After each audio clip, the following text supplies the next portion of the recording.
بسم الله الرحمن الرحيم.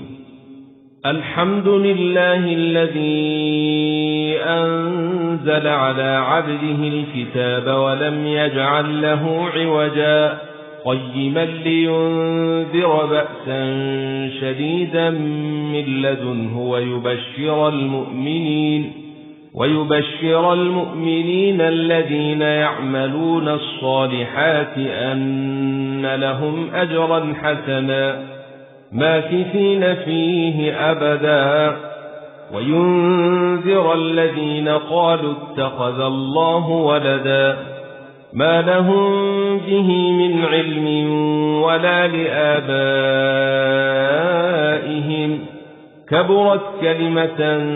تخرج من أفواههم إن يقولون إلا كذبا فلعلك باخع نفسك على آثارهم إن لم يؤمنوا بهذا الحديث أسفا إنا جعلنا ما على الأرض زينة لها لنبلوهم أيهم أحسن عملا